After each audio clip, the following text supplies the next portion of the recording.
एक मिनट, सबको मैसेज चला गया ना, देख लो।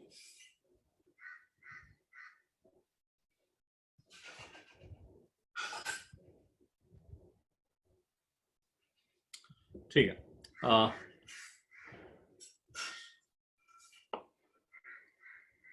जो मैं वही डिस्कशन कर रहा था आपके साथ, डिस्कशन वही था कि आपके company law, corporate and management accounting के सब्जेक्ट को मैनेज कैसे करना। मेन जो आपका जो चंक है वो यहाँ पे कवर हो जाएगा एमसीक्यूज में, आपके सी लॉ के पोर्शन में। फिर आपका ये जो मैंने टॉपिक बताए, दीज आर टॉपिक्स, में सारे टॉपिक का रिवीजन ले लूंगा, ऐसा कोई भी टॉपिक नहीं जो मैं इग्नोर करूंगा इसमें। उसके बाद अगर आप देखोगे तो आपका मार्जिनल कॉस्टिंग जो हमारा ऑलमोस्ट चल रहा है, मैंने एमसीक्यूज भी सॉल्व करा दिया आपको उसमें। फिर इसमें आपका एक्टिविटी बेस्ड कॉस्टिंग आ जाता है, उसमें आपका बजट्स एंड बजटरी कंट्रोल आ जाता है। क्या आ जाता है? बजट्स एंड बजटरी कंट्रोल आ जाता है। कुछ भी है तो बेटा मुझे चैट बॉक्स में लिख के भिजवाओगे। M I audible? मेरी आवाज आ रही है क्या सबको? फटाफट लिख के भेजो अगर आवाज आ रही है तो, फास्ट।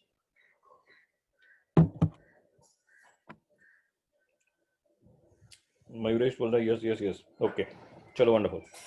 बजट बजटरी कंट्रोल आ जाएगा, उसमें आपके और कॉस्टिंग के जो टॉपिक्स हैं, कौन से रेशियो एनालिसिस, क्या आ जाएगा आपका ratio, basically cash flow statement आना चाहिए, इसका पार्ट बनना चाहिए। किसका पार्ट बनना चाहिए? आपका कैश फ्लो स्टेटमेंट अकाउंट्स का पार्ट हो जाना चाहिए। रेशियो है, वैल्यूएशन है, क्या वैल्यूएशन ऑफ शेयर्स, तो ये सब टॉपिक है। अगर आप देखोगे ना, पता नहीं आपने स्टडी मटेरियल कभी एनालाइज किया होगा, तो इसमें एक एफएम का भी पोर्शन है छोटा सा, जो वैल्यूएशन में आता है। किस में आता है? वैल्यूएशन में आता है। जितना सब्जेक्ट को स्मार्टली मैनेज करोगे ना, उतना ही सब्जेक्ट आपका मैनेज होना है, अदरवाइज ये सब्जेक्ट को मैनेज करना बहुत दिक्कत हो जाएगी। सबसे इंपॉर्टेंट, सी लॉ की ये पोर्शन को मिस करना नहीं है, सी लॉ की ये पोर्शन को मिस करना नहीं है। नेक्स्ट इश्यू ऑफ, हाँ, जितने इंपॉर्टेंट टॉपिक्स हैं सर, इंपॉर्टेंट टॉपिक्स में क्या क्या आ जाएंगे? मेन टॉपिक्स जो जो मैंने पढ़ा के रखे हैं, जो जो मैंने आपको रेगुलर लेक्चर से पढ़ा है, वो तो गलती से भी मिस नहीं होनी चाहिए। क्योंकि समझ लो कि उन मेन टॉपिक्स से ये, ऐसे मान लो कि आपका एटलीस्ट 20% का पोर्शन कवर होगा सी लॉ से, तो बाकी का 60% पोर्शन जो है वो ऑलमोस्ट कवर हो जाएगा आपका मेन टॉपिक से। और मेन टॉपिक समझ गए कौन से? Issue of shares, redemption of preference shares, फिर buyback, ESOP, bonus, consolidation, manager remuneration, debenture, cash flow, marginal costing, activity based costing, ये सब main topic. Ratio analysis, at least मैं रिक्वेस्ट करूंगा आप सभी लोगों को कि मार्जिनल कॉस्टिंग के फॉर्मूले और रेशियो एनालिसिस के फॉर्मूले, एक बार लॉजिक नहीं भी आता होगा तो भी चलेगा, लेकिन जब तक फॉर्मूला कनेक्ट नहीं होगा, आपको फॉर्मूला कनेक्ट नहीं होगा, you will be in trouble, you will be in trouble.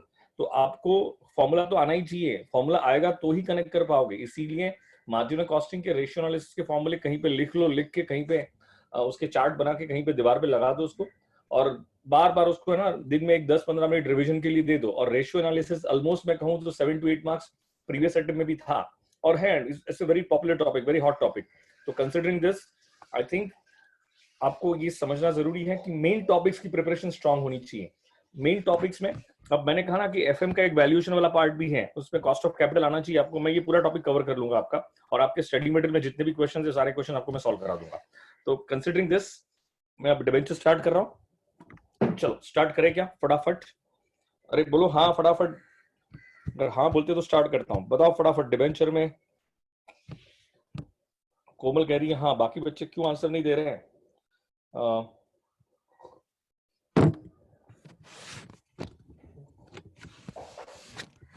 मैं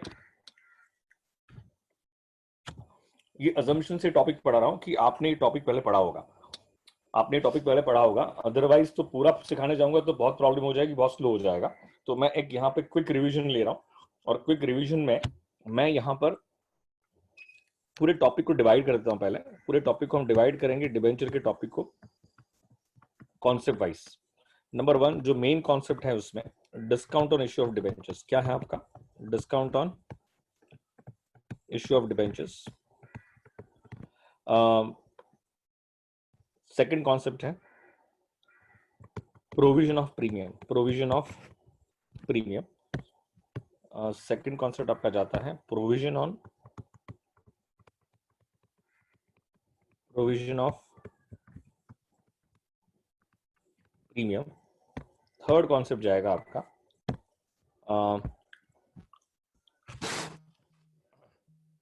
अरे बच्चे सिर्फ 5 ही बच्चे देख रहे हैं यार, वेरी सरप्राइजिंग। चलो एनीवे, उसके बाद प्रोविजन ऑफ प्रीमियम हो गया। इसके बाद जो आपका कॉन्सेप्ट आएगा that will be on redemption of debentures. किस पे आएगा आपका? Redemption of debentures. Redemption of debentures में एक रिडम्पशन की मेथड है, रिडम्पशन की मेथड है, उस मेथड का नाम है by purchase from the open market, by purchase from the open market. और एक और मेथड है conversion, conversion into equity shares, conversion into equity shares. Last वाला कॉन्सेप्ट ये होता है issue of debentures as collateral security, issue of debentures, issue of debentures as collateral security. कौन सी सिक्योरिटी है ये? Collateral. I hope you can make this point clear. मतलब आप जो डिबेंचर की हम जो बात कर रहे हैं, ये डिबेंचर पूरा इतने कॉन्सेप्ट में डिवाइड होगा और मुझे ये सारे कॉन्सेप्ट आपको पढ़ाते हुए चलना है। तो अभी हर स्टेप बाय स्टेप मुझे आप थोड़ा रिस्पॉन्स करोगे तो समझ में आएगा मेरी, आप मुझे वहां पे हो कि नहीं ऐसा लग रहा है मैं खुद को पढ़ा रहा हूँ, ऐसी फीलिंग आ रही है आज। फटाफट बच्चे रिवाइज रिस्पॉन्स करेंगे, आप वहां पे हो कि नहीं? हाँ यस लिख के भिजवाओ। सिर्फ कोमल आंसर दे रही, बाकी बच्चे आंसर क्यों नहीं दे रहे हैं?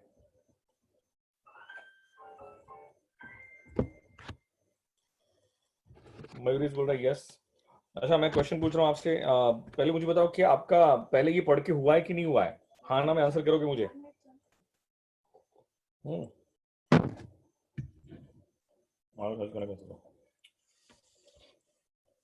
हाँ हुआ है, लेकिन बाकी बच्चे हैं। चलो ठीक है, मैं इसी रिजर्वेशन के साथ पढ़ रहा हूँ कि आपका टॉपिक हो चुका है।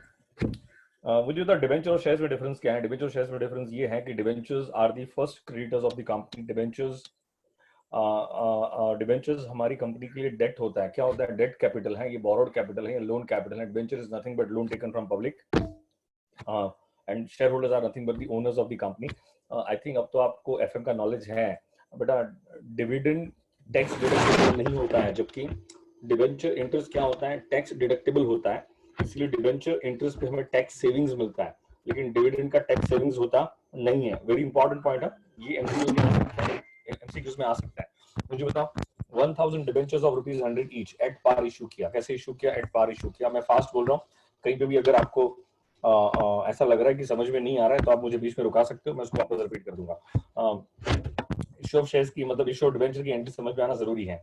आपने 1000 डिबेंचर्स इशू की ऑफ ₹100 ईच, तो मुझे बताओ 1000 मल्टीप्लाई बाय 100 कितना होता है? 1 लाख रुपीस होता है।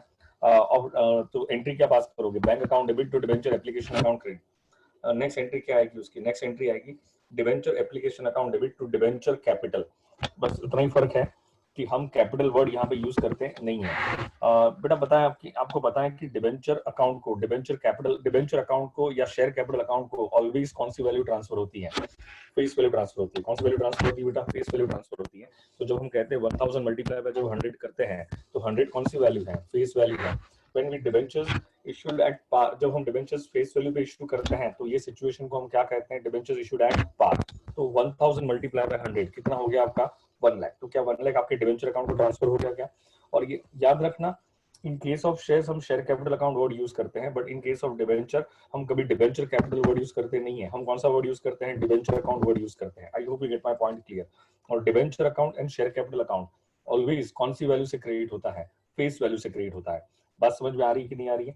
और डिबेंचर आपकी बैलेंस शीट में कहां पर आता है? लायबिलिटी साइड में आता है, under the head non current liabilities. कहां पे आता है ये? Under the head non current liabilities.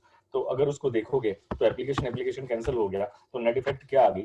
उसकी नेट इफेक्ट आ गई bank account debit to debenture account, bank account debit to debenture account. Bank में पैसा भी आया और debenture it's a liability for the company, इसीलिए बैलेंस शीट में कहां पर आता है?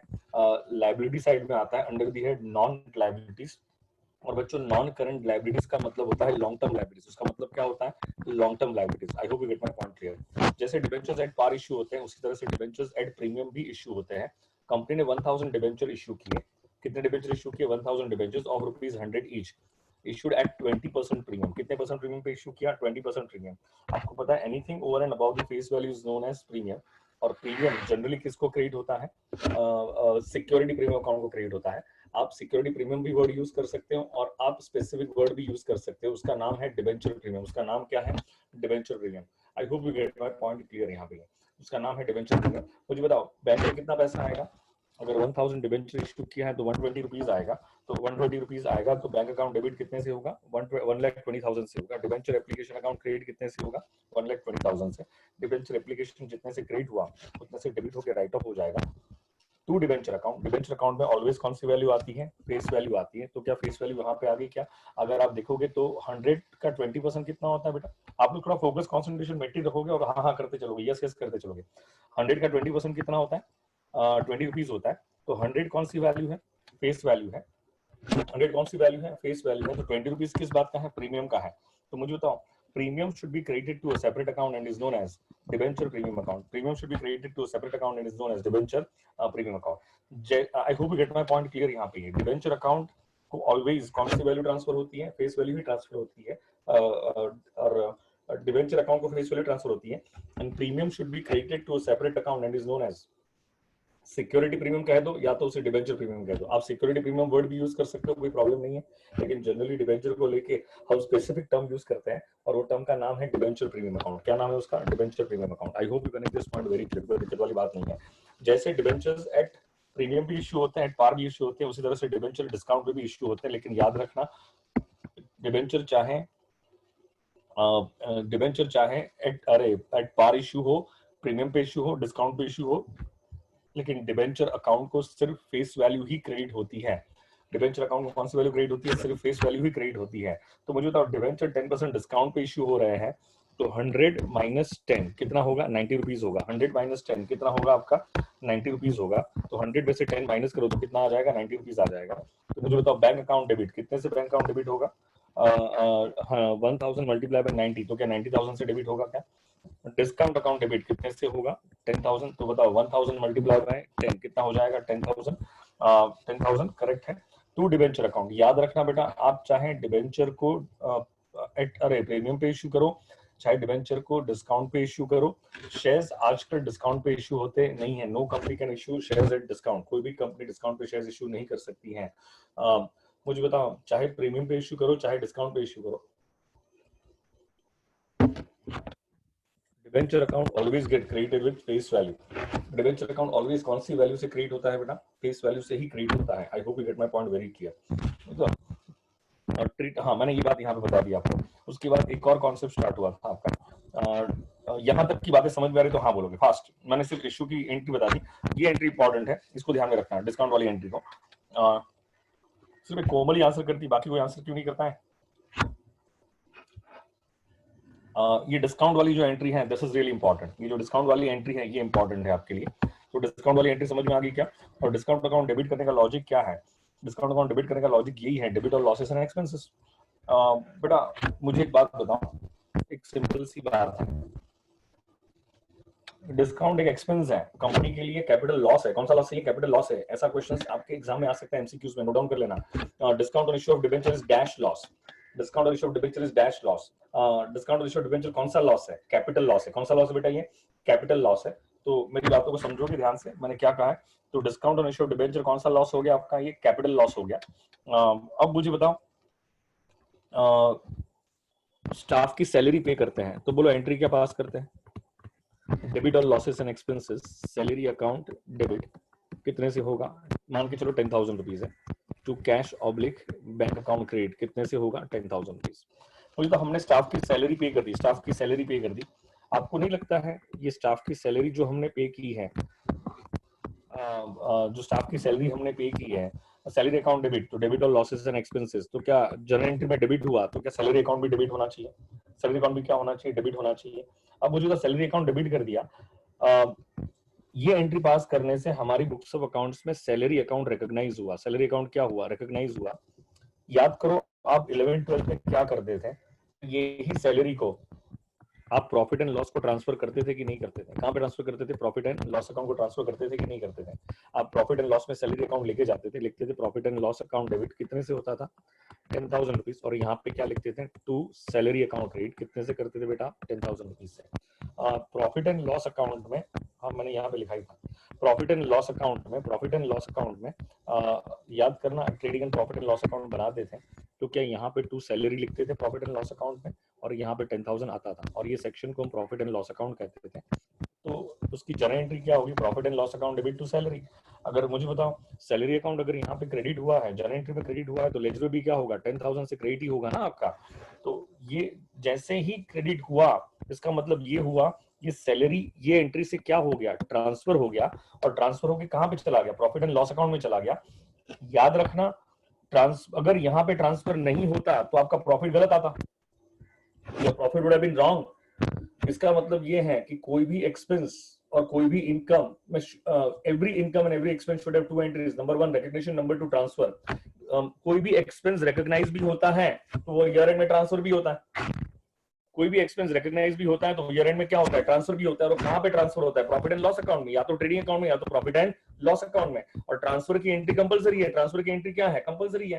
तो मेरा क्वेश्चन आपसे यही है, व्हाट डू यू थिंक, जो मैं आपसे क्वेश्चन भी पूछ रहा हूँ, क्या ये जो डिस्काउंट हमने दिया था, यहाँ पे जो हमने डिस्काउंट दिया था, आपको नहीं लगता है ये भी काइंड ऑफ कंपनी के लिए एक्सपेंस है? अगर ये भी काइंड ऑफ कंपनी के लिए एक्सपेंस है तो डोंट यू थिंक दैट ये एक्सपेंस भी ट्रांसफर हो जाना चाहिए, ये एक्सपेंस भी ट्रांसफर हो जाना चाहिए? तो अभी जो कॉन्सेप्ट सिखा रहा हूँ, very important concept, treatment of discount on issue of debenture. हम ये discount on issue of debenture को किस तरह से ट्रीट करेंगे? कोई मुझे बता सकता है क्या डिस्काउंट ऑन, मैंने सिखाया था रेगुलर बैच में, discount on issue of debenture कैसे राइट ऑफ करते हैं? Discount on issue of debenture हम कैसे राइट ऑफ करते हैं?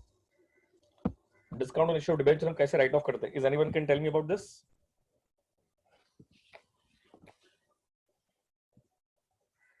Discount on issue of debenture हम कैसे राइट ऑफ करते हैं? कोई बता सकता है क्या? कोमल? बाकी तो कोई आंसर ऐसे भी नहीं कर रहा है। कोई बता सकता है कि हम discount on issue of debenture कैसे राइट ऑफ कर सकते हैं?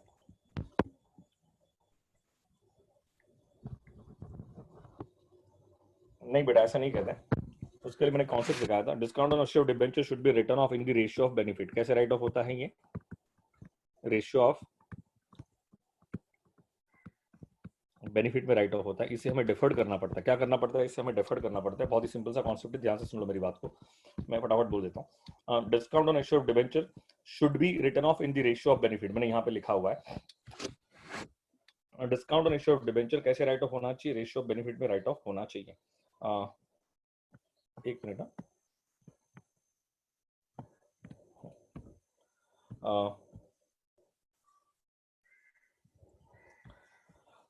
10% 1000 डिबेंचर्स ऑफ ₹100 ईच, मतलब 10% मतलब 1000 डिबेंचर्स इशू किए 100 ईच, इशूड एट 10% डिस्काउंट। कितने परसेंट डिस्काउंट पे इशू किया था? 10% डिस्काउंट पे इशू किया था।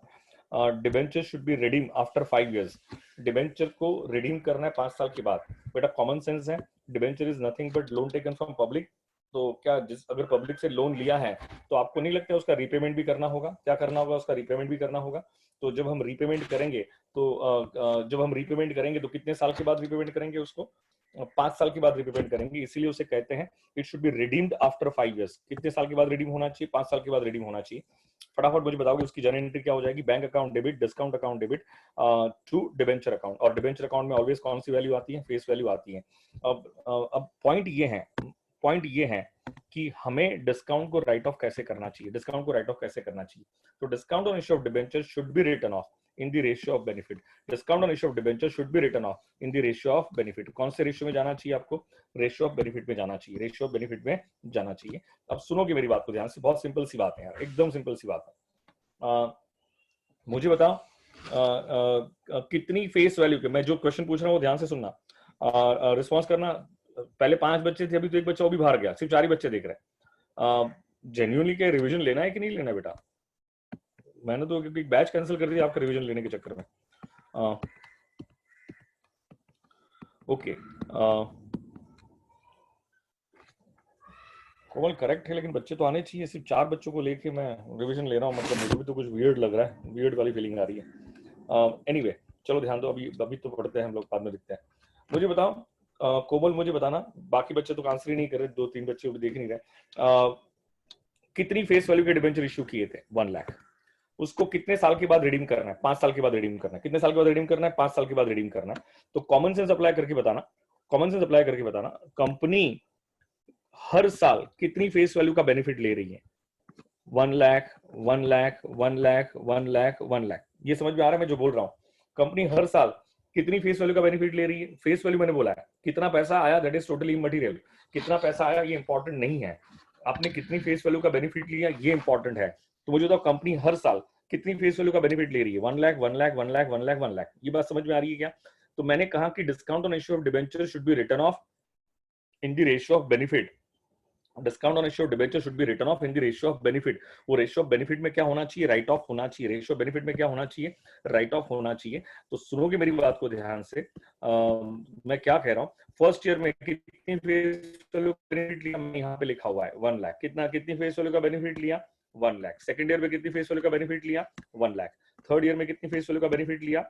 तो आपका 1 लाख 1 लाख 1 लाख। ये समझ में आया क्या? अगर इसका रेशियो निकाल लोगे तो रेशियो क्या, सारे जीरोस कैंसिल हो जाएंगे, तो रेशियो क्या आएगा? 1 1 1 1 1। तो क्या 1 हाँ, टोटल कितना होता है? 1 1 1 का टोटल कितना आता है? 5। तो फर्स्ट ईयर का रेशियो क्या आ जाएगा? 1/5 1/5 1/5 1/5 1/5।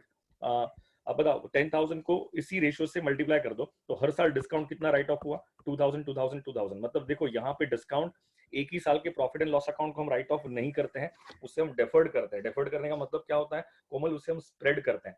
स्प्रेड करने का मतलब क्या होता है कि उसी साल के प्रॉफिट एंड लॉस अकाउंट को राइट ऑफ न करते हुए, उसी साल के प्रॉफिट एंड लॉस अकाउंट को राइट ऑफ न करते हुए उसको 5 साल में राइट ऑफ करो। कितने साल में राइट ऑफ करो? उसको 5 साल में राइट ऑफ करो। इसीलिए हम कहते हैं discount on issue of debenture should be written off in the ratio of benefit। कौन से रेशियो में राइट ऑफ होना चाहिए? ये रेशियो ऑफ बेनिफिट में राइट ऑफ होना चाहिए। तो हर साल कितना कितना राइट ऑफ करेंगे? 2000 2000 2000 2000 2000। अगर मेरी बात ध्यान से सुनना, ये बेनिफिट मैंने कैसे निकाला समझ में आ गई कि यहाँ पे कोमल समझ में आया तो हाँ बोलोगे, बाकी बच्चों को भी समझ में आया तो हाँ बोलेंगे बेटा फटाफट। मैं discount on issue of debenture account बना रहा हूँ। अगर थोड़ा ध्यान से अगर देखोगे तो डिस्काउंट यहाँ पे क्या हुआ था? डिस्काउंट यहाँ पे डेबिट हुआ था। डिस्काउंट यहाँ पे क्या हुआ था? डेबिट हुआ था। तो मैंने यहाँ पे भी डेबिट किया है उसको टू डिबेंचर अकाउंट। कितने से डेबिट किया है? 10,000। बता फर्स्ट ईयर में कितना राइट ऑफ करेंगे? कोमल के साथ बाकी सारे बच्चे भी आंसर देंगे। फर्स्ट ईयर में कितना राइट ऑफ करेंगे? 2000 राइट ऑफ। कितना राइट ऑफ करेंगे? 2000 राइट ऑफ करेंगे। तो फर्स्ट ईयर में 2000 राइट ऑफ करेंगे तो राइट ऑफ की एंट्री क्या आती है? Profit and loss account debit to discount on issue of debenture account. Write off करेंगे। देखो ना हमने सैलरी के केस में भी एंट्री पास की थी, profit and loss account debit to salary account. तो यहाँ पे एंट्री क्या पास करेंगे? Profit and loss account debit to discount on issue of debenture account. तो discount on issue of debenture account में क्या by profit and loss account आएगा कि नहीं आएगा? आएगा। तो मुझे तो ये बाय बैलेंस कैरी डाउन कितना आ जाएगा? 8,000 रुपीज। बैलेंस कैरी डाउन कितना आ जाएगा? 8,000 रुपीज। अब ये कैरी डाउन हुआ मतलब बैलेंस शीट में कहीं ना कहीं जाना चाहिए। ये कैरी डाउन हुआ मतलब बैलेंस शीट में कहीं ना कहीं पे जाना चाहिए। तो ये बैलेंस शीट में कहां पे जाता है? पहले जाता था बैलेंस शीट में एसेट साइड पे। 1956 की बात करूं, कंपनीज एक्ट 1956 की बात करूं, तो ये बैलेंस शीट में कहां पे जाता था? एसेट साइड पे जाता था। अभी आता है बैलेंस शीट में लायबिलिटी साइड पे, under the head reserves and surplus as a negative balance. Under the head reserves and surplus as a negative balance. Correct है कोमल, यू आर राइट। अभी कहां पर आता है? ये बैलेंस शीट में लायबिलिटी साइड पे आता है, under the head reserves and surplus as a negative balance. Very important point था। यही 8,000 नेक्स्ट ईयर में क्या होगा? ब्रॉट डाउन होगा। वापस हम कितना राइट ऑफ करेंगे? नेक्स्ट ईयर में 2,000 राइट ऑफ करेंगे तो बचेगा कितना? 6,000। राइट ऑफ की एंट्री समझ में आ गई। Profit and loss account debit to discount on issued debenture account. वापस कितना बचेगा हमारे पास? 6,000। यही 6,000 क्या हो जाएगा? वापस ब्रॉट डाउन हो जाएगा। अच्छा, यही 6,000 कहां पे आएगा? बैलेंस शीट में लायबिलिटी साइड पे, under the head reserves and surplus as a negative balance. So on चलते रहेगा और 5 साल में ये पूरा discount on issue of debenture account क्या हो जाएगा? राइट ऑफ हो जाएगा। और ये 10,000 का डिबेंचर क्या हो जाएगा? खत्म। मतलब 10,000 का जो डिस्काउंट था ये भी कंप्लीटली क्या हो जाएगा? राइट ऑफ हो जाएगा और ये खत्म हो जाएगा। बात समझ में आई है तो हाँ बोलोगे, नहीं समझ में आई तो ना बोलोगे, मैं सब बात समझा दूं। आई hope you get my point clear. Okay sir, clear है। अब मुझे बताओ, रिडम्पशन दो टाइप के होते हैं। एक तो लमसम रिडम्पशन होता है और एनुअल रिडम्पशन होता है। बेटा रिडम्पशन समझ में आता होगा। अगर हमने आज किसी से पैसा लिया है तो उस पैसे को वापस देने के प्रोसेस को ही हम क्या कहते हैं? रिडम्पशन कहते हैं। इसीलिए हमारे पास टॉपिक भी है रिडम्पशन ऑफ प्रेफरेंसेस। क्योंकि हमारी कंट्री में कोई भी कंपनी ई रिडीमेबल प्रेफरेंसेस इशू नहीं कर सकती है। जो भी प्रेफरेंसेस इशू किए हैं उसको क्या करना होगा? रिडीम करना होगा। सो क्या करना होगा? रिडीम करना होगा। तो मुझे बताओ, रिडम्पशन दो टाइप के होते हैं। नंबर 1 कौन सा रिडम्पशन होता है? लमसम होता है। नंबर 2 कौन सा रिडम्पशन होता है? एनुअल रिडम्पशन होता है। जब मैं लमसम रिडम्पशन की बात कर रहा हूँ, कौन सा रिडम्पशन की बात कर रहा हूँ? लमसम रिडम्पशन की बात कर रहा हूँ। उसका मतलब क्या हुआ? आज अगर मैंने 10 लाख रुपया लिया तो मैं 5 साल के बाद रिपे कर दूंगा, 3 साल के बाद रिपेमेंट कर दूंगा उसका, क्या कह रहे हैं, 10 साल के बाद रिपेमेंट कर दूंगा। तो इसे लमसम रिडम्पशन कहते हैं। कौन सा रिडम्पशन कहते हैं? लमसम रिडम्पशन कहते हैं। आई थिंक कल ही मेरे पास मेरे इन्वेस्टमेंट कंसल्टेंट का मेरे पास मैसेज आया था कि Edelweiss non convertible debenture issue कर रहे हैं।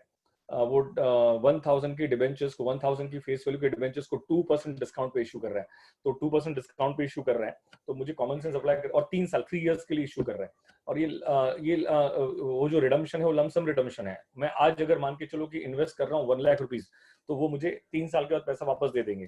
तो लमसम रिडम्पशन का मतलब समझ में आया क्या? आज कुछ पैसा लिया, 2 साल के बाद, 3 साल के बाद, 5 साल के बाद रिपेमेंट कर देना, उसे लमसम रिडम्पशन कहते हैं। एक रिडम्पशन होता है एनुअल रिडम्पशन, हर साल कुछ ना कुछ रिडीम करेंगे, उस टाइप के रिडम्पशन को कौन सा रिडम्पशन कहते हैं? एनुअल रिडम्पशन कहते हैं। अभी मैं जो एग्जांपल ले रहा हूँ वो एनुअल रिडम्पशन का एग्जांपल ले रहा हूँ। Company issued 1000 debentures of ₹100 each at a discount of कितने परसेंट? 10% डिस्काउंट पे इशू किया, at a discount of 10%, and debentures are redeemed annually. Debentures कैसे रिडीम कर रहे हैं? उसको हम एनुअली रिडीम कर रहे हैं। अगर डिबेंचर्स को अगर हम एनुअली रिडीम कर रहे हैं, उसका मतलब ये हुआ, मुझे बताओ हमने कितनी फेस वैल्यू के डिबेंचर्स को इश्यू किया है? हमने जो जो डिबेंचर इश्यू किए हैं 1000 मल्टीप्लाई बाय 100, हमने 1 लाख की फेस वैल्यू के डिबेंचर्स इश्यू किए हैं। आप ऑलवेज याद रखना, जब भी डिस्काउंट कैलकुलेट करो तो इस पे कैलकुलेट करना, किस पे कैलकुलेट करोगे? फेस वैल्यू पे कैलकुलेट करोगे। और जब भी मैं कह रहा हूं कि डिबेंचर्स आर रिडीम्ड एनुअली, तो ये फेस वैल्यू को कंसीडर करना। आई hope you get my point clear. तो 1000 मल्टीप्लाई बाय 100 कितना होता है? 1 लाख। और मुझे तो 1 लाख का 1/5 कितना होता है? 20,000 रुपीज। तो मुझे सोच के बताओ कि हर साल कितना रिडीम करते हुए चलेंगे? हर साल 20,000 रिडीम करेंगे। हर साल कितना रिडीम करेंगे? 20,000 रिडीम करेंगे। हर साल 20,000 का रीपेमेंट करेंगे। मैंने वही कहा कि discount on issue of debenture should B written of in the ratio of benefit. Discount on issue of debenture should B written of in the ratio of benefit. मुझे बताओ कंपनी फर्स्ट ईयर में कितनी face value का benefit लेगी? 1 लाख की face value का benefit लेगी। और क्या 20,000 रिडीम हो जाएगा क्या यहाँ से वापस? हाँ, 1 में से 20 रिडीम हो गया। तो मुझे सोच के बताओ सेकंड ईयर में कितनी फेस वैल्यू का बेनिफिट आएगा? 80,000 की फेस वैल्यू का बेनिफिट आएगा। तो वापस कितना, हाँ, सेकंड ईयर के एंड में वापस कितना रिडीम हो जाएगा? 20,000 रिडीम हो जाएगा। तो थर्ड ईयर में कितनी फेस वैल्यू का बेनिफिट आएगा? 60,000 की फेस वैल्यू का बेनिफिट आएगा। 60 में से 20 वापस रिडीम हो गया, तो कितनी फेस वैल्यू का बेनिफिट आएगा? 40,000 का आएगा। 40 में से वापस 20 रिडीम हो गया, तो कितनी फेस वैल्यू का बेनिफिट आएगा? 20,000 का आएगा। 20 में से 20 पूरा रिडीम हो गया, तो क्या जीरो हो जाएगा? मैं यही कह रहा हूँ, discount on issue of debenture should B written of in the ratio of benefit. कौन से रेशियो में राइट ऑफ होना चाहिए? ये रेशियो ऑफ बेनिफिट में राइट ऑफ होना चाहिए। रेशियो ऑफ बेनिफिट में राइट ऑफ होना चाहिए। अब मेरी बातों को ध्यान से सुनना। मुझे बताओ मुझे तो फर्स्ट ईयर में कितनी कितनी फेस वैल्यू का बेनिफिट लिया? 1 लाख की फेस वैल्यू का बेनिफिट लिया। सेकंड ईयर में 80,000, थर्ड ईयर में 60,000, 40,000, 20,000।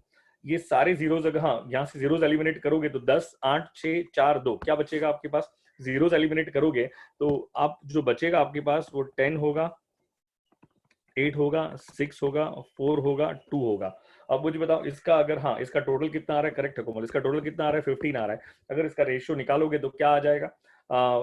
इसको डिवाइड बाय 2 करोगे तो 5:4, गलत है, ये गलत है। 5:4:3:2:1। इसका टोटल कितना आएगा आपका? 15 आएगा। कितना आएगा आपका?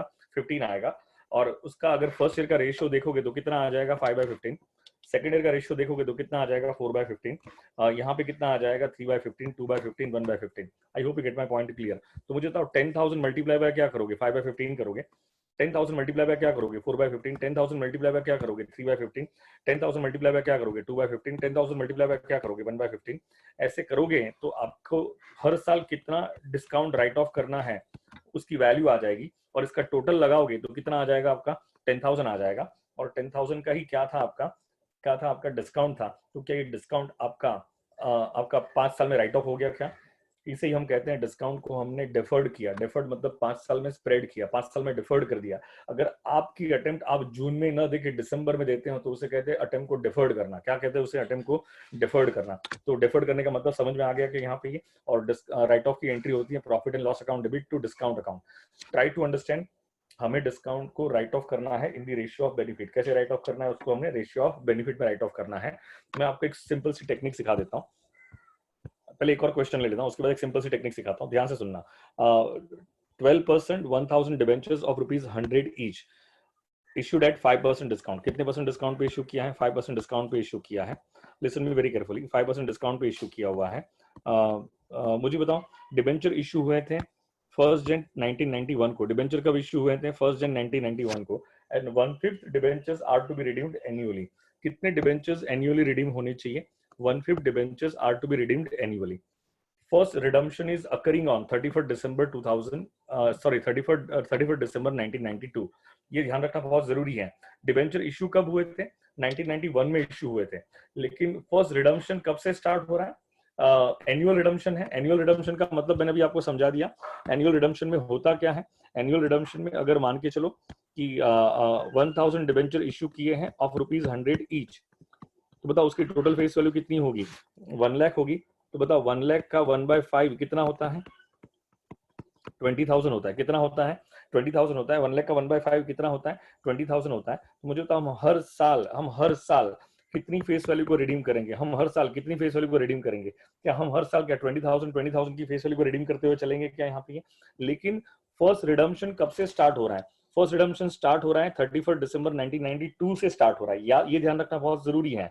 तो मुझे बताओ फर्स्ट ईयर में कितनी फेस वैल्यू का बेनिफिट लिया होगा? 1 लाख। मतलब 91 के एंड में कुछ भी रिडम्पशन हुआ नहीं था। 91 के एंड में कोई भी रिडम्पशन हुआ नहीं था। तो 92 में कितनी फेस वैल्यू का बेनिफिट लिया? 1 लाख। फिर 20,000 रिडीम हुआ। फिर 20,000 क्या हुआ? आपका रिडीम हुआ। मुझे तो 1 में से 20 चला गया तो कितनी फेस वैल्यू का बेनिफिट आएगा? 80,000। वापस 20 चला गया तो क्या ये सो ऑन चलते रहेगा क्या आपका यहाँ पे? बस ये रहा। उसका रेशियो निकाल लो। ये जो भी बेनिफिट लिया है ना उसका रेशियो निकालो। कितनी फेस वैल्यू का बेनिफिट लिया है? 1 लाख। 1 लाख, 1 लाख, 80,000, 60,000, 40,000, 20,000। इसका रेशियो निकालोगे तो क्या आ जाएगा? 5, 5, 4, 3, 2, 1। और इसको ऐड करोगे तो क्या आ जाएगा? 20 आ जाएगा। क्या आ जाएगा इसका? 20। तो फर्स्ट ईयर का रेशियो क्या बन गया? समझ में आया कि आपको यहाँ पे? ये 5/20, 5/20, 4/20, 3/20, 2/20 and 1/20। I hope you all get this point very clear. इसमें किसी को दिक्कत नहीं है। ये बात समझ में आ गई कि आपको यहाँ पे? तो ये हो गया आपका। ये इस अभी मैं ना इसकी टेक्निक सिखा देता हूँ आपको। एक टेक्निक सिखा देता हूँ आपको याद कैसे रखना है। अगर लमसम रिडम्पशन होगा, क्या होगा? लमसम रिडम्पशन, तो कोई टेंशन ही नहीं है। जितना भी डिस्काउंट मान के चलो कि डिबेंचर इशू किए हैं 3 साल के लिए। कितने साल के लिए डिबेंचर इशू किए हैं? 3 साल के लिए। और डिस्काउंट का अमाउंट है 90,000। कितना अमाउंट है? 90,000। तो डिवाइड बाय क्या कर दोगे? 3 कर दोगे। तो बताओ हर साल कितना राइट ऑफ होगा? 30,000 राइट ऑफ होगा। हर साल कितना राइट ऑफ करोगे आप? 30,000 राइट ऑफ करते हो चलोगे। आई hope you get my point very clear. Lump sum redemption है तो जितने साल के लिए हुआ है उतने साल से डिवाइड करो। तो आपको हर साल में डिस्काउंट कितना राइट ऑफ करना है ये समझ में आ जाएगा। Is that clear to you? Annual redemption में आपको ये है ना टाइमलाइन बना लेनी है। क्या बना लेनी है? टाइमलाइन। और टाइमलाइन बना के उसका फेस वैल्यू, जितनी फेस वैल्यू का बेनिफिट लिया है उसका रेशियो निकाल लो। क्योंकि आपको क्वेश्चन कैसे पूछेंगे पता है क्या? Excuse me.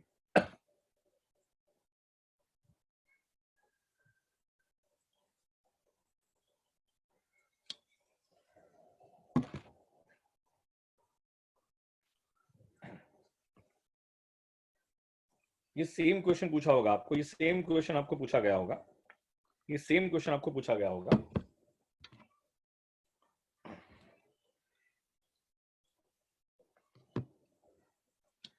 अरे नहीं सब ठीक ठाक है कोमल, कोई प्रॉब्लम नहीं है बेटा। ये सेम क्वेश्चन आपको पूछा गया होगा और पूछेंगे कि आप फोर्थ ईयर में कितना डिस्काउंट राइट ऑफ करोगे? फोर्थ ईयर में कितना डिस्काउंट राइट ऑफ करोगे? ऐसे क्वेश्चन पूछे जाएंगे। तो फोर्थ ईयर में कितना डिस्काउंट राइट ऑफ करेंगे? तो ऐसा क्वेश्चन पूछा जाएगा। तो क्या हमारे पास क्या फोर्थ ईयर का रेशियो होना जरूरी है कि नहीं है? हमारे पास क्या होना जरूरी है? फोर्थ ईयर का रेशियो होना जरूरी है कि नहीं है? आई hope you get my point clear. जब तक आपको फोर्थ ईयर का रेशियो ही नहीं पता होगा तो आप डिस्काउंट राइट ऑफ नहीं कर पाओगे। तो जब भी आपके पास एनुअल रिडम्पशन का क्वेश्चन आता है तो ऐसी टाइमलाइन ड्रॉ कर लेना। क्या ड्रॉ कर लेना? ऐसी टाइमलाइन ड्रॉ कर लेना। और जैसे ही आपको ये रेशियो पता चल गया उसके बाद आप डिस्काउंट राइट ऑफ कर सकते हो। डाउट है तो क्वेश्चन पूछोगे, अदरवाइज मैं आगे बढ़ता हूँ।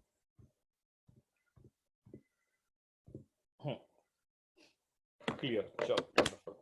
हाँ, बहुत ही वियर्ड लग रहा है, सिर्फ 4 ही बच्चों को सिखा रहा हूँ।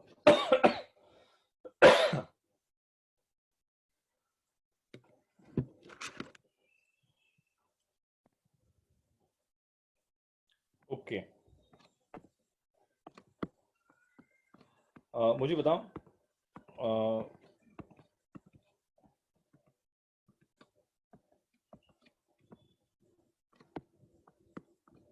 एक और कॉन्सेप्ट है, very important concept.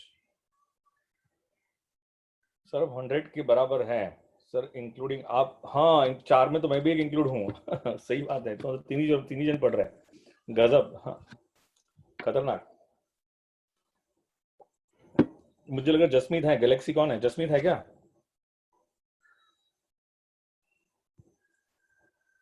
Galaxy A7 कौन है? जसमीत है। और कौन है? चौथा वाला जरा देखे तो सही, तीसरा वाला है कौन? दो कोमल हैं, एक कोमल अग्रवाल है और एक कोमल है, तो कौन सी कोमल आंसर कर रही है अभी?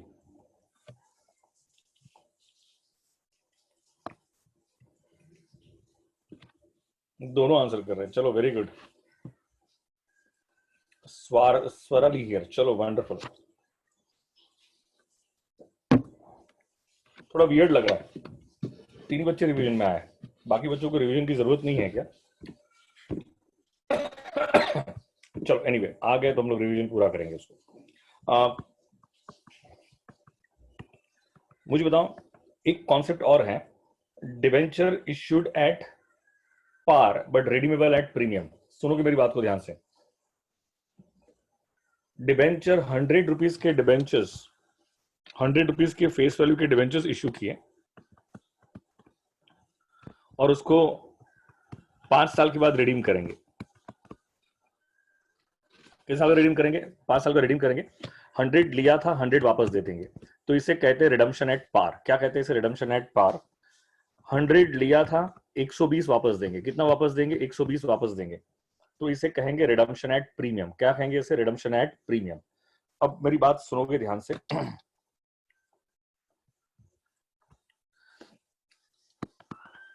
एक रिडम्पशन एट पार है, क्या है? एक रिडम्पशन एट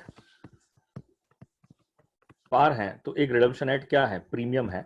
अब ये कॉन्सेप्ट जो मैं बताने जा रहा हूं, ये कॉन्सेप्ट क्या कह रहा है? ये कॉन्सेप्ट ये कह रहा है कि अगर आप डिबेंचर्स को प्रीमियम पे रिडीम करने वाले हो 5 साल के बाद, 5 साल के बाद प्रीमियम पे रिडीम करने वाले हो, तो क्या 20 रुपीज का प्रीमियम का एडिशनल एक्सपेंस आने वाला है?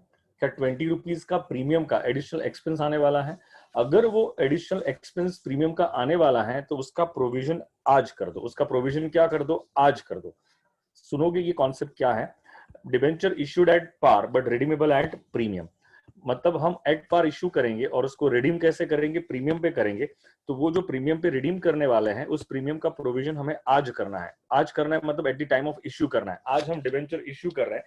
बेटा ऑलवेज ध्यान रखना, फ्यूचर में आने वाले एक्सपेंस का प्रोविजन होता है। एक इंडिविजुअल पर्सन भी फ्यूचर में आने वाले एक्सपेंस के प्रोविजंस करते हैं। प्रोविजंस को हम अरेंजमेंट के नाम से बुलाते हैं। किसके नाम से बुलाते हैं? अरेंजमेंट। अगर आपको लग रहा है कि फ्यूचर में आने कोई एक्सपेंस आने वाला है, आप अगर एग्जीक्यूटिव क्लियर हो जाओगे, तो आपके पेरेंट्स भी आपकी प्रोफेशनल की फीस को लेके प्रोविजंस करते हैं, अरेंजमेंट करते हैं। क्या करते हैं? उसकी अरेंजमेंट करते हैं। तो आई hope you get my point clear. तो ये कॉन्सेप्ट हमें क्या बताएगा कि जिस दिन आप इश्यू करोगे ना, वो इश्यू के टाइम पे ही आपको प्रीमियम के प्रोविजन की एंट्री पास करनी है। जिस दिन आप इश्यू करोगे ना, उस प्रीमियम के उस इश्यू के टाइम पे ही, at the time of issue only, आपको प्रीमियम का प्रोविजन करना है। प्रीमियम का प्रोविजन करना है। अगर आपको मेरी बात समझ में आ रही तो हाँ बोलोगे, नहीं समझ में आ रही है तो ना बोलोगे।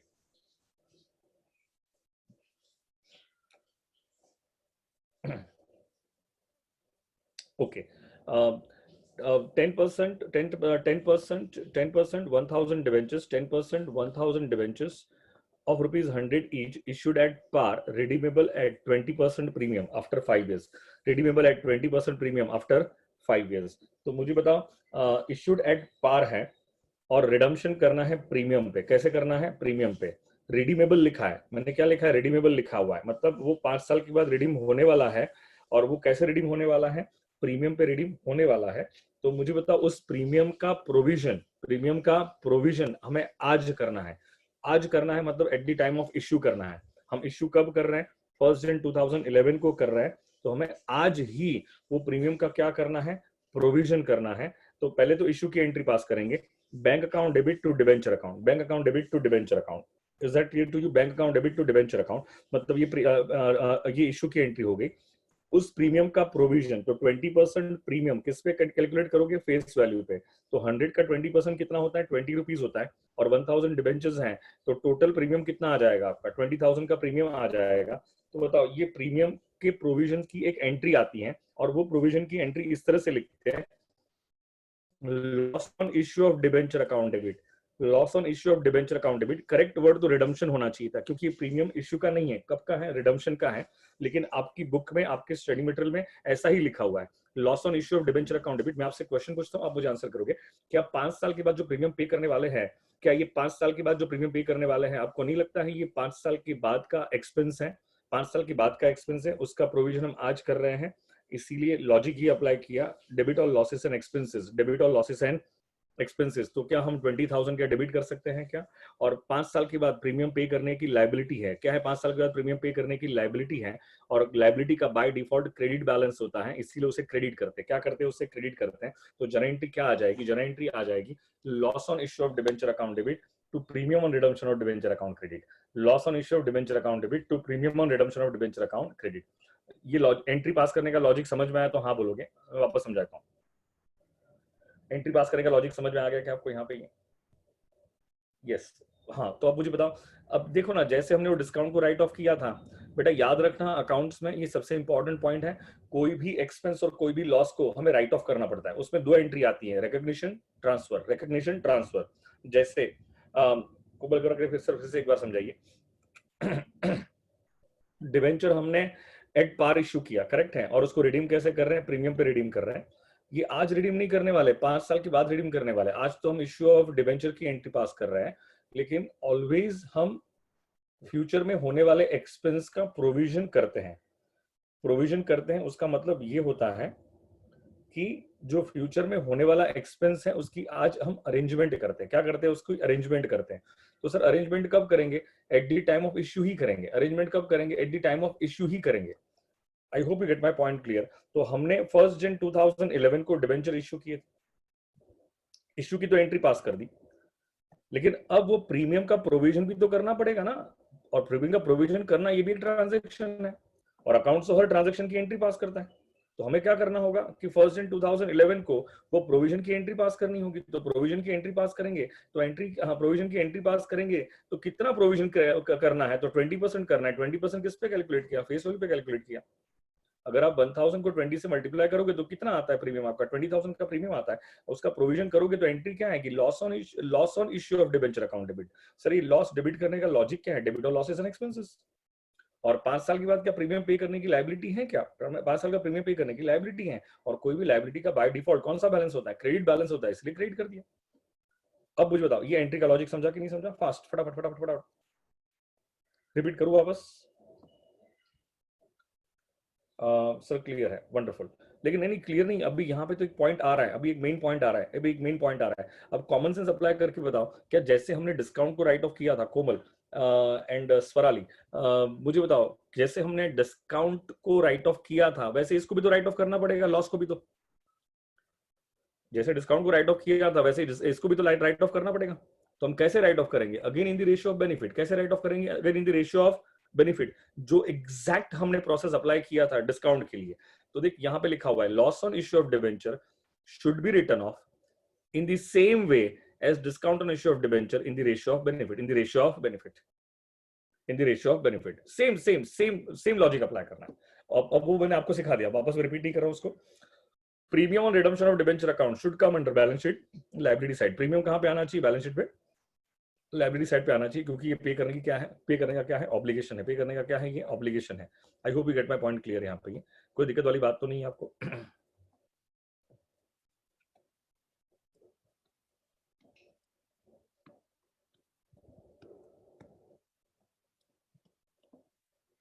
ओके, सुनोगे मेरी बात को ध्यान से।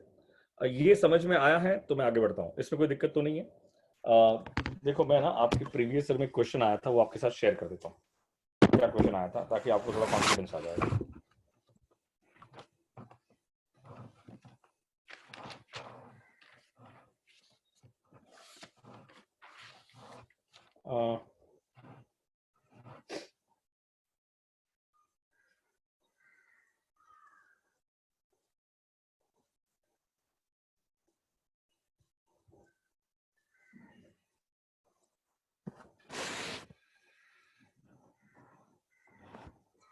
ओके, क्वेश्चन कुछ इस तरह से आया था आपके प्रीवियस एग्जामिनेशन में।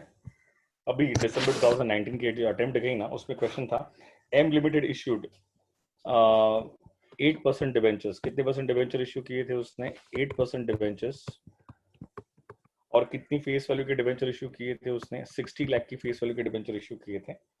और कब इश्यू किए थे उसने? 1 जन 2019 को इश्यू किए थे, एट अ डिस्काउंट ऑफ 10%। तो मुझे बताओ, ये 60 लाख फेस वैल्यू है, इस पे 10% का डिस्काउंट कितना होता है? 6 लाख रुपीज होता है। कितना होता है?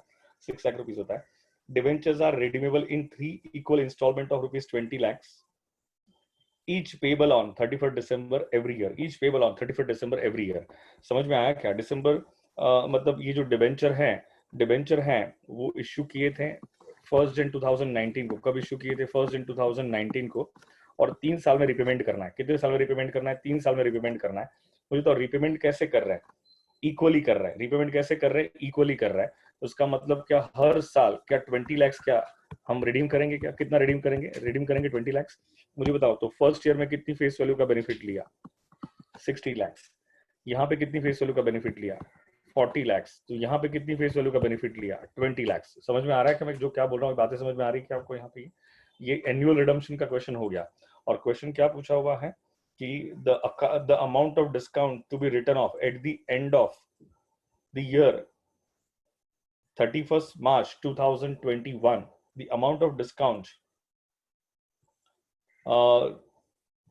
the amount of discount to be written off at the end of the year 31st March 2021. मतलब 31st March 2021 तक हमने कितना डिस्काउंट राइट ऑफ कर दिया? कितना डिस्काउंट राइट ऑफ कर दिया? मुझे बताओगे आंसर क्या आएगा इसका?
नहीं, आंसर 1 लाख नहीं है बेटा, गलत है. चलो एक काम करता हूँ, मैं आपको ना क्वेश्चन भिजवाता हूँ. आप लोग थोड़ा 7 पहले पहले मुझे पेपर पूरा कंप्लीट करने दो. I will send you. There are 6 questions. मैं भी देख रहा हूँ. देयर आर 6 क्वेश्चंस, लेकिन लेट मी कंप्लीट. उसके बाद एक साथ डिस्कस करता हूँ. थोड़ा सोचोगे आप लोग भी, क्योंकि अभी कोई सेंस नहीं बनता मैं बोलूँ और आप लोग करो करके. आई विल सेंड यू. पर एक बार खत्म हो जाने दो ये रिवीजन. मैं उसके बाद आपको ना 7 क्वेश्चन, जितने 6 क्वेश्चन आए हैं ना वो सारे भिजवाता हूँ मैं आपको. सॉल्व करना है उसको. आंसर 2 लाख आएगा. आंसर क्या आएगा? 2 लाख आएगा बेटा. चलो ठीक है. पहले बताओ ये बात समझ में आ गई कि आपको यहाँ पे इसमें कोई दिक्कत तो नहीं है? तो ये कॉन्सेप्ट क्या कहता है? ये कॉन्सेप्ट ये कहता है आप डिवेंचर को एट पार इश्यू कर रहे हो, लेकिन रिडीम कैसे कर रहे हो? प्रीमियम पे कर रहे हो. तो वो जो रिडम्पशन का जो प्रीमियम है, किसका प्रीमियम है? रिडम्पशन का जो प्रीमियम है उसका प्रोविजन मतलब अरेंजमेंट आज करनी है. और उस अरेंजमेंट की एंट्री क्या आएगी? Loss on issue of debenture account debit to premium on redemption of debenture account. और ये लॉस को भी हम क्या करेंगे? राइट ऑफ करेंगे. अगेन कौन से रेशियो में राइट ऑफ करेंगे? इन द रेशियो ऑफ बेनिफिट. कौन से रेशियो में राइट ऑफ करेंगे? इन द रेशियो ऑफ बेनिफिट. ये बात समझ में आ गई क्या? Debenture issued at discount but redeemable at premium. Debenture issued at discount but redeemable at premium. हम उसको डिस्काउंट पे इश्यू करेंगे, लेकिन रिडीम कैसे करेंगे? प्रीमियम पे रिडीम करेंगे. तो 12% 1000 डिबेंचर्स ऑफ ₹100 ईच. अब सुनोगे, कॉन्सेप्ट वही है कि 12% 1000 डिबेंचर्स और ₹100 ईच इशूड एट 10% डिस्काउंट। कितने परसेंट डिस्काउंट पे इशू कर रहे हैं? आज इशू कर रहे हैं और उसको 20% प्रीमियम पे रिडीम करने वाले हैं। सेम क्वेश्चन आया था प्रीवियस एग्जामिनेशन में, 10% डिस्काउंट पे इशू कर रहे हैं और रिडीम कैसे करने वाले हैं? 20% प्रीमियम पे रिडीम करने वाले हैं। तो आज मतलब 1 जन 2011 को इश्यू की तो एंट्री पास करेंगे ही करेंगे। इश्यू की एंट्री क्या आएगी? Bank account debit 90,000, discount account debit 10,000, debenture account credit 1 lakh. इसमें कोई दिक्कत है क्या आपको? हमें उस प्रीमियम का प्रोविजन भी आज करना है, उस प्रीमियम का प्रोविजन भी क्या करना है? आज ही करना है। तो मुझे तो वो प्रीमियम कितना है, तो वापस वही फेस वैल्यू कितनी है आपकी? फेस वैल्यू कितनी है आपकी? 100 रुपीज है। तो 100 रुपीज पे 20% कितना होता है? 20 रुपया होता है। तो 20 मल्टीप्लाई बाय 1000 करोगे तो कितना हो जाएगा? 20,000। तो प्रीमियम का 20,000 आएगा कि नहीं आएगा आपका? तो वो प्रीमियम का प्रोविजन भी आज करना है। तो प्रीमियम के प्रोविजन की एंट्री क्या आएगी? Loss on issue of debenture account debit. कितने से डेबिट होगा आपका ये? 20,000 से। कितने से डेबिट होगा आपका ये? 20,000 से। To premium on redemption of debenture account कितने से होगा? 20,000। अब मुझे बताओ सोच के, क्या आपके पास दो लॉस आ गए क्या? एक तो डिस्काउंट वाला भी लॉस आ गया और ये कौन सा वाला लॉस आ गया? ये प्रीमियम वाला भी लॉस आ गया। तो टोटल मिला के लॉस कितने का आ गया? टोटल मिला के लॉस आ गया आपके पास 30,000 का। लॉस कितने का आ गया आपके पास? 30,000 का। दोनों लॉस है यार, दोनों लॉस है। और अगर इसको राइट ऑफ करना है तो दोनों को हम कैसे राइट ऑफ करते हैं? रेशियो ऑफ बेनिफिट में। कैसे राइट ऑफ करते हैं? रेशियो ऑफ बेनिफिट में। और मान के चलो लमसम रिडम्पशन है। कौन सा रिडम्पशन है? लमसम रिडम्पशन है। 5 साल में रिडीम करना है। तो क्या सिंपली डिवाइड बाय 5 कर दोगे? क्या डिवाइड बाय क्या करोगे? 5। तो हर साल कितना राइट ऑफ करेंगे? क्या 6,000 राइट ऑफ करेंगे क्या? प्रीवियस एग्जामिनेशन में सेम क्वेश्चन आया था कि डिस्काउंट पे इशू भी किया था और प्रीमियम पे रिडीम करना था। तो हम कितना राइट ऑफ करेंगे? कितना राइट ऑफ करेंगे? दोनों को राइट ऑफ करना होगा। दोनों लॉस है और दोनों कैपिटल लॉस है। कौन सा लॉस है? दोनों कैपिटल लॉस है। आई hope you get my point clear. यहाँ पे ये बात समझ में आ रही है आपको? थर्ड सिचुएशन मैंने क्रिएट की है। Debenture issued at premium but redeemable eight debenture issued at premium and redeemable at premium. वो इशू प्रीमियम पे इशू भी होता है और प्रीमियम पे रिडीम भी होता है। प्रीमियम पे इशू भी होता है और प्रीमियम पे रिडीम भी होता है। प्रीमियम पे इशू भी होता है और प्रीमियम पे रिडीम भी होता है। तो अब मुझे बताओ, प्रीमियम पे इशू भी हो रहा है, प्रीमियम पे रिडीम भी हो रहा है। तो अब मुझे कॉमन सेंस अप्लाई करके बताओगे, कॉमन सेंस अप्लाई करके बताओगे। प्रीमियम पे इशू की पहले एंट्री पास कर, पहले 1 जन 2011 को प्रीमियम पे इशू जो कर रहे हैं उसकी एंट्री पास कर दो। तो प्रीमियम पे इशू करने की एंट्री क्या आएगी? Bank account debit 11 lakhs to debenture account always कौन सी वैल्यू से? फेस वैल्यू से। And to debenture premium anything over and about the face value is known as premium. तो उसको क्या डिवेंचर प्रीमियम को ट्रांसफर कर देंगे क्या? और 20% प्रीमियम पे रिडीम कर रहे हैं तो उसकी एंट्री क्या आ जाएगी? Loss on issue of debenture account debit कितने से होगा? 2 lakhs to premium on redemption of debenture account credit कितने से हो जाएगा? 2 lakhs। I hope you get my point clear यहाँ पे। ये अब है ना, देखो यहाँ पे एक और मुद्दा है। मुझे बताओ प्रीमियम क्या है? It's a kind of capital profit. क्या है? Kind of capital profit. और ये 2 लाख क्या है? कैपिटल लॉस है। तो आपको नहीं लगता है कि ये प्रीमियम जो है वो प्रीमियम का 1 लाख का जो कैपिटल प्रॉफिट है उसमें से ये लॉस को हम सेट ऑफ कर सकते हैं? ये लॉस को क्या कर सकते हैं? हम सेट ऑफ कर सकते हैं। I hope you get my point clear. ये लॉस को हम क्या कर सकते हैं? सेट ऑफ कर सकते हैं। हाँ करेक्ट है, सेट ऑफ कर सकते हैं। रिमेनिंग क्या करेंगे? राइट ऑफ करेंगे। परफेक्ट है, एब्सोल्युटली करेक्ट। हम क्या करेंगे कि 1 लाख का जो 1 लाख का जो आपका प्रीमियम है, डिवेंचर प्रीमियम जो क्रेडिट हुआ था, उसमें से 2 लाख के लॉस को राइट ऑफ करा। लेकिन 2 लाख तो राइट ऑफ हो नहीं सकता है। तो हम कितना राइट ऑफ कर सकते हैं? 1 लाख राइट ऑफ कर सकते हैं। तो क्या ये प्रीमियम का अमाउंट जीरो हो जाएगा क्या आपका? तो बताओ लॉस में बचेगा कितना? 1 लाख बचेगा। कितना बचेगा? 1 लाख बचेगा। तो जो 1 लाख बचेगा उसको हम क्या करेंगे? राइट ऑफ करेंगे। क्या करेंगे? उसको राइट ऑफ करेंगे। I hope you get my point clear. ये सबको समझ में आ रही है? और कैसे राइट ऑफ करेंगे उसको? रेशियो ऑफ बेनिफिट में राइट ऑफ कर देंगे। क्या कर देंगे? रेशियो ऑफ बेनिफिट में राइट ऑफ कर देंगे। मैंने यहाँ पे लिखा है loss on issue of debenture can be written off with debenture premium और security premium. And balance loss को क्या करेंगे? हम क्या कर देंगे? उसको राइट ऑफ करते हुए चलेंगे।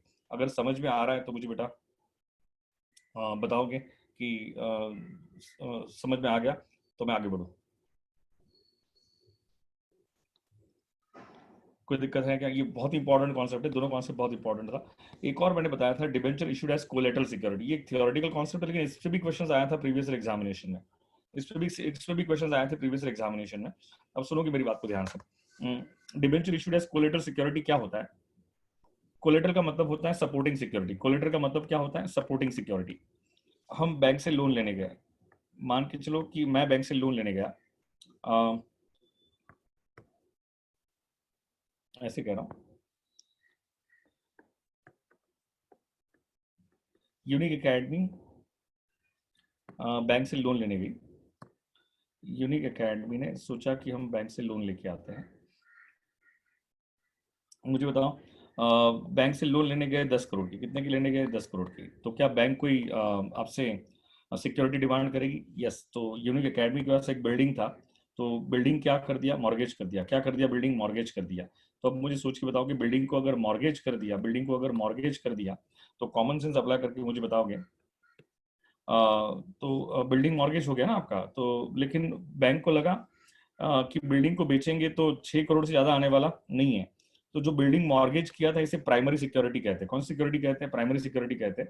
और जनरली बैंक सिक्योरिटी क्यों लेती है? कि जस्ट इन केस अगर borrower makes default in paying the loan, या उसका इंटरेस्ट अमाउंट हो या इंस्टॉलमेंट पे करने में डिफॉल्ट करता है, तो ये सिचुएशन में क्या होगा? ये सिचुएशन में ये होगा, बैंक की प्रॉपर्टी बेच के अपना पैसा वसूल करेगी। लेकिन बैंक को लगा कि ये जो प्राइमरी सिक्योरिटी है वो सफिशिएंट नहीं है, इसीलिए बैंक ने एडिशनल सिक्योरिटी डिमांड की, सेकेंडरी सिक्योरिटी डिमांड किया। तो यूनिक एकेडमी ने अपनी कंपनी के डिबेंचर दे दिए। क्या दे दिए? अपनी कंपनी के डिबेंचर इश्यू कर दिए एज अ सेकेंडरी सिक्योरिटी। अपनी कंपनी के 10,000 डिबेंचर्स इश्यू किए। चलो 10 लाख डिबेंचर इश्यू किए। आई एम सॉरी, मैं लिख रहा हूं यहाँ पे, अपनी कंपनी के 10 लाख डिबेंचर्स इशू किए ऑफ रुपीज 100 ईच। तो मुझे बताओ ये कितना हो गया? 10 लाख मल्टीप्लाई बाय 100 कितना हो गया? 10 लाख मल्टीप्लाई बाय 100 कितना होता है? फटाफट बताओ। 10 लाख मल्टीप्लाई बाय, क्या ये 10 CR हो गया? क्या कितना हो गया आपका? 10 CR। तो मुझे बताओ यूनिक एकेडमी ने कितनी वैल्यू के डिबेंचर इशू कर दिए? 10 करोड़ की वैल्यू के डिबेंचर इशू कर दिए। इसे सेकेंडरी सिक्योरिटी कहते हैं। कौन सिक्योरिटी कहते हैं? सेकेंडरी सिक्योरिटी कहते हैं। और इसी कॉन्सेप्ट को कहते हैं debenture issued as collateral security. Collateral का मतलब होता है सेकेंडरी सिक्योरिटी। कौन सी सिक्योरिटी? Secondary security. अब मुझे बताओ, यूनिक एकेडमी ने बैंक को डिबेंचर इश्यू तो किए, लेकिन क्या आज बैंक डिबेंचर होल्डर है? नहीं, आज बैंक डिबेंचर होल्डर नहीं है।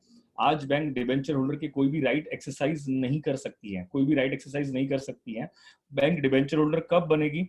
जब यूनिक एकेडमी लोन का रीपेमेंट करने में डिफॉल्ट करेगी, तभी जाके बैंक क्या बन जाएगी? डिबेंचर होल्डर बनेगी। और वो डिबेंचर होल्डर के सारे राइट्स एक्सरसाइज कर सकती है। सारे राइट्स क्या कर सकती है? एक्सरसाइज कर सकती है। तो ट्राई टू अंडरस्टैंड, मैं क्या समझाने की कोशिश कर रहा हूँ। That is really important, that is really important कि ये जब तक डिफॉल्ट नहीं होगा तब तक यूनिक एकेडमी सिर्फ लोन पे ही इंटरेस्ट देगी। किस पे इंटरेस्ट देगी? लोन पे ही इंटरेस्ट देगी। वो डिबेंचर का इंटरेस्ट देने वाली नहीं है, क्योंकि बैंक आज की डेट में डिबेंचर होल्डर नहीं है। बैंक आज की डेट में डिबेंचर होल्डर नहीं है। आई hope you get my point clear. Bank आज की डेट में डिबेंचर होल्डर नहीं है, इसलिए बैंक को सिर्फ लोन अमाउंट पे ही इंटरेस्ट मिलेगा, डिबेंचर पे इंटरेस्ट नहीं मिलेगा। बैंक डिबेंचर होल्डर कब बनेगा? जब unique academy borrower makes the default in repayment of loan. In that situation only bank क्या बन जाएगा? डिबेंचर होल्डर बनेगा। और फिर वो डिबेंचर होल्डर के सारे राइट्स एक्सरसाइज कर सकता है, सारे राइट्स एक्सरसाइज कर सकता है। तो क्वेश्चन यहाँ पे ये रेज होता है कि सर जो यूनिक एकेडमी ने 10 लाख डिबेंचर्स दिए थे 100 ईच, उसकी जर्नल एंट्री क्या आनी चाहिए? तो फर्स्ट है नो एंट्री। क्या आनी चाहिए? No entry. क्या आनी चाहिए? No entry. तो ये फर्स्ट है ऑप्शन कि उसकी जर्नल एंट्री क्या आती है? No entry. सेकंड, बहुत से ऑथर्स ये कहते हैं कि जर्नल एंट्री पास करनी चाहिए। तो अगर जर्नल एंट्री पास करनी चाहिए तो जर्नल एंट्री लिख आनी चाहिए। तो जर्नल एंट्री क्या आनी चाहिए? Debenture suspense account debit 10 CR to debenture account credit कितने से होगा? 10 CR। ये जर्नल एंट्री पास करते हैं। क्या करते हैं? ये जर्नल एंट्री पास करते हैं। फर्स्ट सिचुएशन है जर्नल एंट्री नहीं आएगी, लेकिन अगर जर्नल एंट्री पास करनी है तो जर्नल एंट्री क्या पास करोगे? Debenture suspense account debit. और यही सस्पेंस अकाउंट बैलेंस शीट में कहां पर आएगा? Under the head asset side. और ये डिबेंचर अकाउंट बैलेंस शीट में कहां पर आएगा? लायबिलिटी साइड में आएगा, under the head non current liabilities. और लायबिलिटी साइड में जब आप लिखोगे यहाँ पे डिबेंचर 10 करोड़ रुपया, तो ब्रैकेट में लिखना पड़ेगा debenture issued as collateral security, debenture issued as collateral security. और 10 करोड़ यहां पर भी आएगा, तो 10 करोड़ कहां पे आएगा? यहां पर भी आएगा। जैसे ही हम डिबेंचर का रीपेमेंट कर देंगे, ये एंट्री को रिवर्स करेंगे। क्या करेंगे? ये एंट्री को रिवर्स कर देंगे। जैसे एंट्री रिवर्स करेंगे, क्या दोनों कैंसिल हो जाएंगे क्या आपके? आई hope you get my point clear. अगर आपको समझ में आया है तो हाँ बोलोगे, नहीं समझ में आया है तो ना बोलो।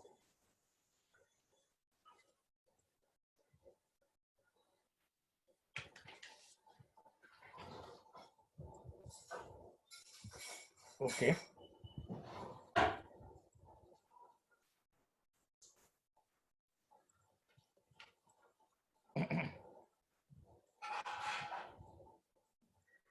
हाँ, क्वेश्चन कैसे पूछा था देखो ना। क्वेश्चन पूछा था आपके प्रीवियस एग्जामिनेशन में, the entry debenture suspense account debit to debenture account can be passed, और ऑप्शंस दिए थे। When debenture issued for consideration other than cash, when debenture issued as collateral security, when debenture issued at discount, ऐसे कुछ options दिए थे और ये question पूछा गया था आपको, ये क्वेश्चन पूछा गया था आपको। आई hope you get my point clear यहाँ पे। तो बेटा आज के लिए काफी है, हम आज डिबेंचर का टॉपिक यहीं पे कंप्लीट करते हैं। कल उसमें 2-3 कॉन्सेप्ट और पेंडिंग है, वो बता दूंगा। मेरे हिसाब से कल जो है ना वो ये है, कल मेरा रिवीजन इस पे जाने वाला है कंसोलिडेशन पे। हाँ, कल कंसोलिडेशन पे हर पोर्टफोलियो मैनेजमेंट है, ऐसा है। तो हाँ, मैं क्वेश्चन भेजता हूँ, कोई प्रॉब्लम नहीं है। तो मैं इसका डिबेंचर का आपको अनाउंस करूंगा। अभी इसमें सिर्फ 2 ही कॉन्सेप्ट पेंडिंग है, दो नहीं, एक ही कॉन्सेप्ट पेंडिंग है, रिडम्पशन वाला। रिडम्पशन वाला कॉन्सेप्ट ही पेंडिंग है, और दूसरा एक छोटा सा कॉन्सेप्ट है, debenture issued for consideration other than cash. बाकी आपका कंप्लीट हो गया टॉपिक, कोई प्रॉब्लम नहीं आएगी आपको ये। तो चलो आज हम वापस दोपहर को मिलेंगे 4 बजे। Will see you at 4। Tata bye.